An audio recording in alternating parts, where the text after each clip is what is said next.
Halo semua, saya Destria Safa Humaira dengan NIM 2210701077. Saya di sini sebagai tim penyusun proposal. Halo, nama saya Muhammad Septian dengan NIM 2210701069. Saya berperan sebagai pembuat proposal.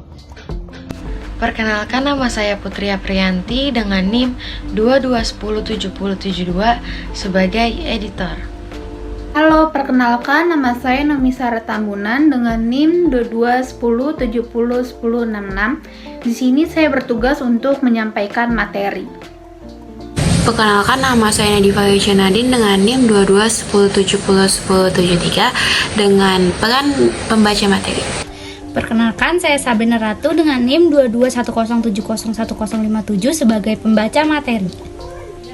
Perkenalkan, nama saya Kaila Pasha dengan NIM 2210701056 sebagai pembaca materi. Perkenalkan, nama saya Nadine Fakri Mafazi dengan NIM 2210701060. Saya sebagai pembaca materi. Perkenalkan, nama saya Sonianda Marina Sirait dengan NIM 2210701067 sebagai pembawa materi. Nama saya Kansa Hulia dengan NIM 2210701055. Di sini saya sebagai pembaca materi.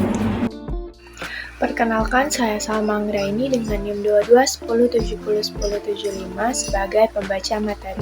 Perkenalkan, nama saya Semi Indriyati dengan NIM 2210701064 sebagai pembaca materi. Sistem pencernaan merupakan sistem yang memproses, mengubah makanan, dan menyerap sari makanan yang berupa nutrisi menjadi zat makanan yang dibutuhkan oleh tubuh, menurut Sastrawan 2012. Selain itu, menurut Man Anatomy, sistem pencernaan adalah sistem pengolahan makanan dalam tubuh manusia. Terdapat beberapa organ yang berperan dalam sistem pencernaan. Yang pertama yaitu oris atau mulut. Mulut merupakan organ pencernaan yang pertama, bertugas dalam proses pencernaan makanan. Fungsi utamanya yaitu menghancurkan makanan sehingga ukurannya lebih kecil dan dapat ditelan di dalam tubuh. Menurut Dr. Setiadi Budiono 2011, di dalam mulut terdapat dua proses pencernaan yaitu mekanik dan kimiawi.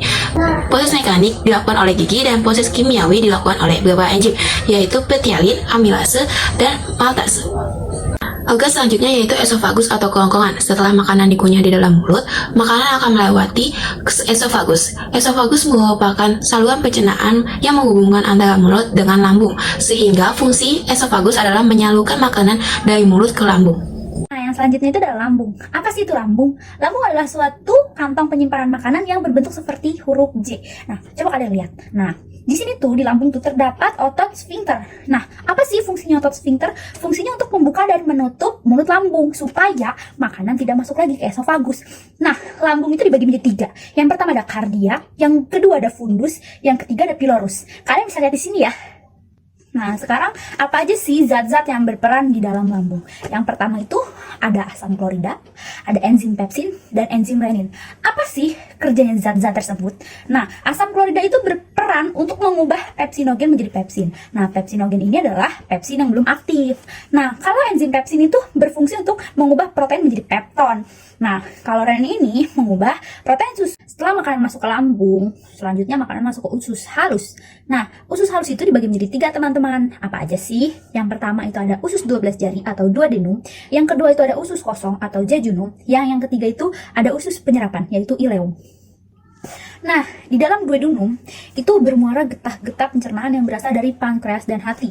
Nah, di dalam duodenum juga lemak akan diemulsikan oleh cairan-cairan empedu yang berasal dari hati. Nah, selanjutnya cairan itu, lemak yang telah diemulsikan itu akan dicerna oleh enzim lipase yang hasilnya menghasilkan asam lemak dan gliserol. Sekarang di dalam jejunum. Nah, di dalam jejunum juga terjadi pencernaan enzimatis yang merupakan kelanjutan dari kerja pencernaan usus 12 jari yang belum tuntas. Enzim-enzim apa aja sih yang ada di dalam jejunum? Yang pertama itu disakaridase, yaitu maltase, laktase, dan sukrase. Yang kedua itu ada aminopeptidase. Yang ketiga itu ada dipeptidase. Yang keempat itu ada enterokinase. Nah, di dalam ileum ini terjadi penyerapan zat-zat makanan. Nah, berupa monomer atau molekul sederhana, misalnya glukosa, fruktosa, galaktosa, asam amino, vitamin, dan beberapa. Nah, di dalam ileum ini terjadi penyerapan loh guys, yaitu penyerapan zat-zat makanan. Nah, yang zat-zat makanan berupa apa sih? Berupa monomer dan molekul-molekul sederhana.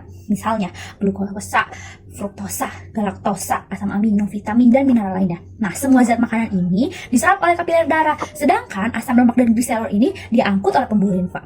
Nah, di dalam permukaan usus halus ini terdapat banyak sekali lipatan dan jutaan tonjolan. Itu disebut villi, teman-teman. Nah, villi ini terdapat ribuan mikrofili. Habis dari usus halus, makanan akan masuk ke usus besar, teman-teman. Nah, di usus besar ini, sisa-sisa pencernaan makanan yang tidak terserap oleh usus halus akan diserap oleh usus besar. Nah, usus besar atau kolon itu merupakan bagian terakhir dari saluran pencernaan manusia loh.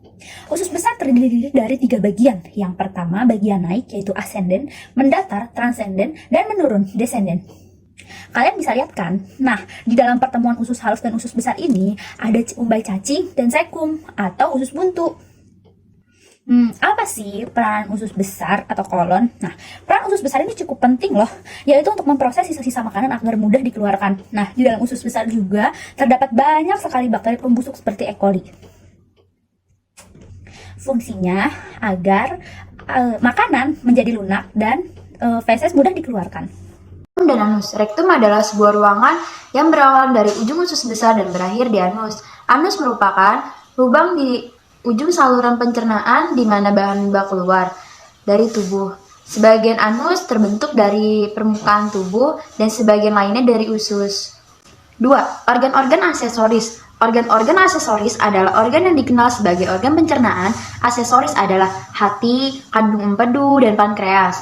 Komponen lainnya termasuk mulut, kelenjar ludah, lidah, gigi, dan etopologis. A. Liver atau hati. Hati memiliki 2 fungsi utama, yaitu menghasilkan cairan empedu dan membersihkan darah yang mengandung nutrisi dari usus halus. Hubungan dan saluran empedu. Empedu mengalir dari hati melalui ductus hepaticus kiri dan kanan, yang selanjutnya bergabung dengan ductus hepaticus umum. Saluran ini kemudian bergabung dengan sebuah saluran yang berasal dari kandungan empedu, ductus cysticus. Untuk membentuk saluran empedu umum, ductus pancreaticus bergabung dengan saluran empedu umum dan masuk ke dalam duodumen.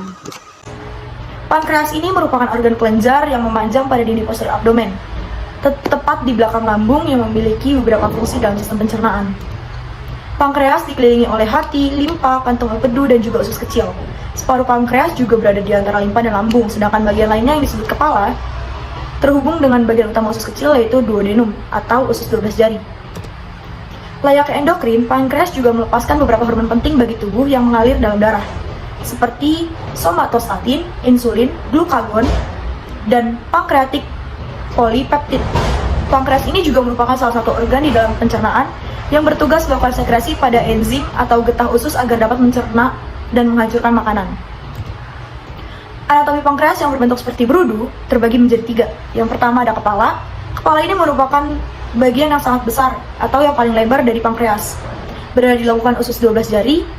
Kepala pankreas ini merupakan tempat di mana lambung mengeluarkan sebagian makanan yang telah dicerna dan dicampur dengan enzim yang dilepaskan oleh pankreas ke dalam usus kecil. Separuh kepala pankreas mengerjakan proses Young-Kidney atau disebut juga perkembangan dari cairan pankreas ventral dan menempel di sekeliling vena superior, mesenterik, dan arteri mesenterik. Lalu yang kedua ada badan. Bagian terbesar dari pankreas ini terletak di dasar lambung. Dan yang ketiga ada ekor. Bagian ini berada di dekat pinggiran cekuang limpa. Ekor pankreas berisi hormon pankreatik polipeptid yang akan menghambat sekresi enzim pankreas dan kontraksi kantung empedu. Pankreas ini juga terbentuk oleh 2 primordial yang terpisah, yaitu pankreas dorsal dan ventral, di mana bagian dorsal terlihat lebih awal dan menghidupkan hampir seluruh bagian pankreas. Hal ini diikuti dengan pembunuhan pankreas ventral di samping saluran empedu yang membentuk kepala pankreas. Selanjutnya kita masuk ke dalam kelenjar ludah. Kelenjar ludah ini memiliki 3 bagian. Yang pertama ada kelenjar parotis. Kelenjar parotis merupakan kelenjar ludah terbesar yang terletak di bagian samping wajah. Bersama dengan kelenjar ludah lainnya, kelenjar parotis berfungsi menghasilkan air liur untuk membantu pencernaan makanan.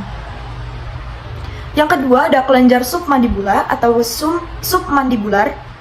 Gland adalah kelenjar berukuran sebesar kacang kenari yang terletak di bawah rahang.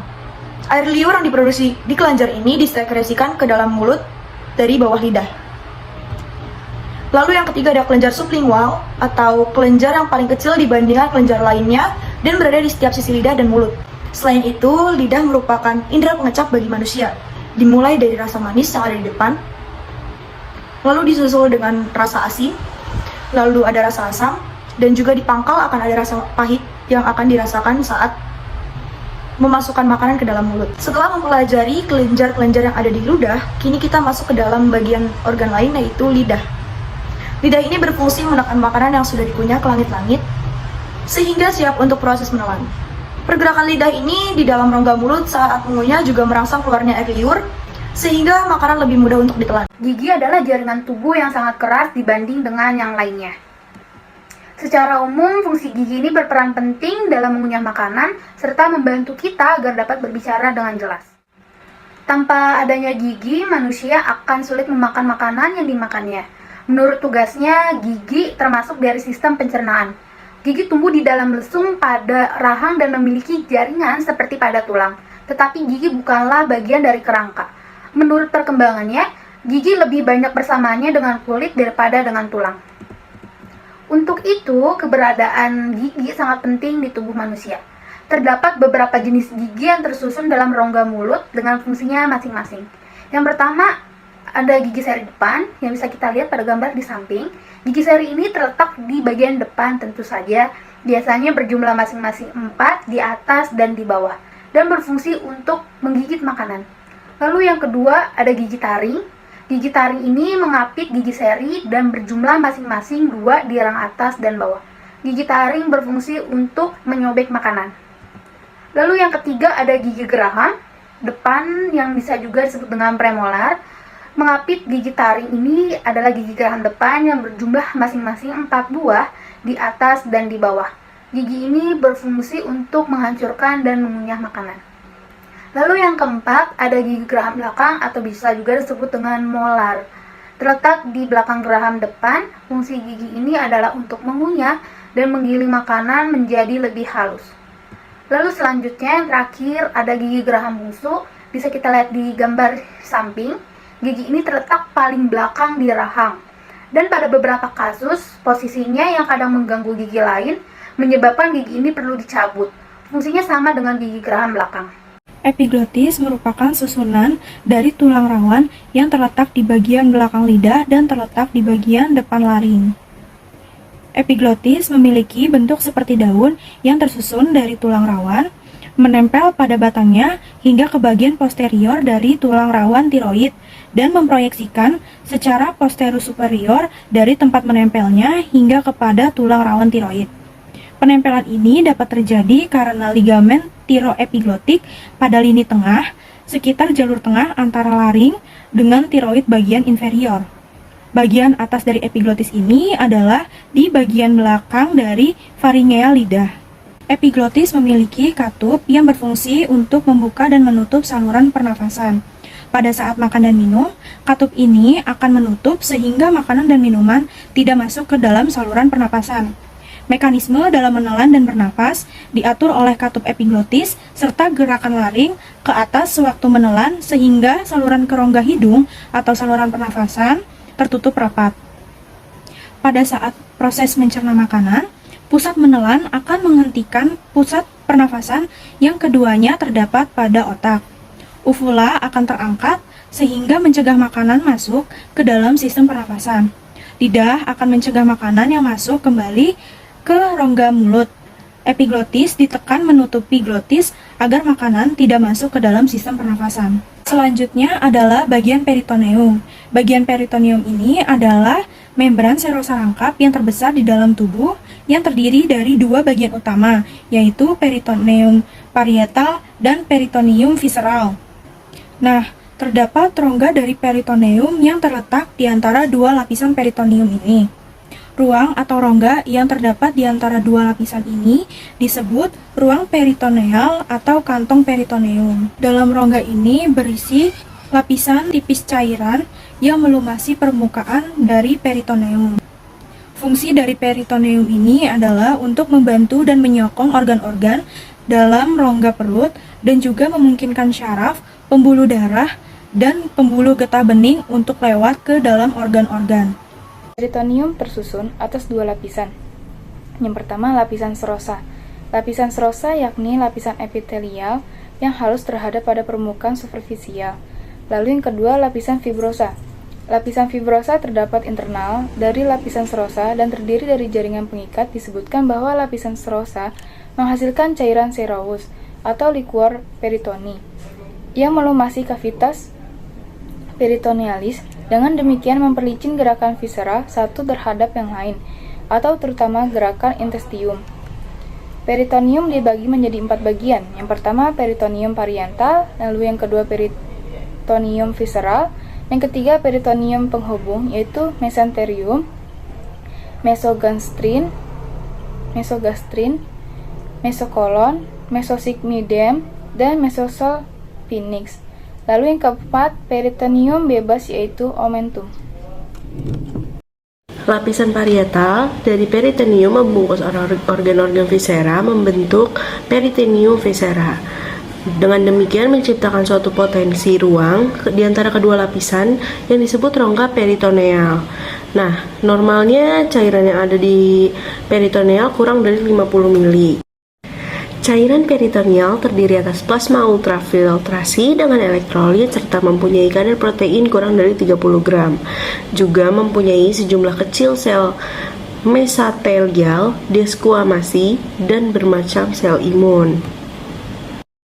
Nah, untuk mempelajari histologi diperlukan preparat beserta alat yang disebut mikroskop.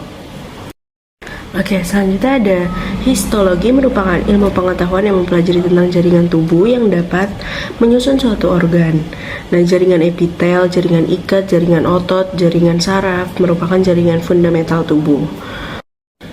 Selanjutnya ada peritoneum, dibagi menjadi 2 bagian secara histologi, yaitu jaringan ikat dan mesotel.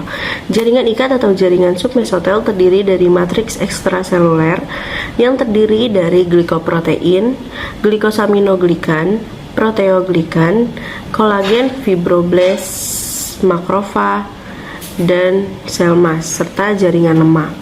Proses pencernaan makanan. Makanan pertama kali masuk melalui mulut. Di dalamnya terjadi proses pencernaan mekanik dan kimiawi. Untuk proses pencernaan mekanik dilakukan oleh gigi sebagai penghancur makanan. Lalu pencampuran makanan dilakukan dengan saliva oleh lidah. Setelah itu, proses menelan bolus makanan oleh esofagus. Sedangkan proses pencernaan kimiawi dibantu oleh beberapa enzim seperti amilase, petialin, dan juga maltase. Selanjutnya masuk ke kerongkongan. Setelah diproses melalui mulut, selanjutnya makanan menuju ke kerongkongan terlebih dahulu sebelum mencapai lambung. Di kerongkongan, terdapat gerakan peristaltik seperti meremas-remas guna mendorong makanan menuju lambung. Selanjutnya, masuk ke dalam lambung. Proses pencernaan secara mekanik juga terjadi di dalam lambung ketika makanan dihaluskan oleh otot-otot lambung. Pada lambung, terjadi pula proses pencernaan secara kimiawi oleh enzim-enzim. Ada enzim pepsin yang berfungsi mengubah protein menjadi asam amino, enzim renin yang berfungsi mengubah protein menjadi kasein, dan juga HCl asam klorida yang berfungsi memecah protein serta melawan virus dan bakteri yang masuk melalui pencernaan. Selanjutnya masuk ke dalam usus halus. Dari lambung, makanan yang sudah diproses di lambung menuju usus halus. Usus halus terdiri dari 3 bagian, yaitu duodenum atau usus 12 jari, jejunum atau usus kosong, dan ileum. Usus penyerapan. Di usus halus ini, makanan kembali diproses secara kimiawi yang dibantu oleh enzim-enzim dari pankreas, empedu, dan hati seperti tripsin, amilase, maltase, sukrase, laktase, dan lipase. Dari usus halus, lalu ke usus besar. Setelah nutrisi diserap oleh usus halus, sisa-sisa makanan mengalami pembusukan di dalam usus besar. Selain pembusukan, di dalam usus besar juga air diserap sehingga sisa-sisa makanan siap diubah menjadi feses atau kotoran. Dari usus halus lalu ke rektum dan anus. Feses akan disimpan di dalam rektum sebelum dikeluarkan lewat anus. Di rektum, sensor di sana akan mengirimkan sinyal ke otak untuk memutuskan apakah feses perlu dikeluarkan atau tidak. Setelah itu, feses yang siap dibuang akan dikeluarkan melalui anus. Otot anus berfungsi untuk menahan dan menjaga feses agar tidak keluar dari rektum sebelum saatnya. Itu dia proses pencernaan.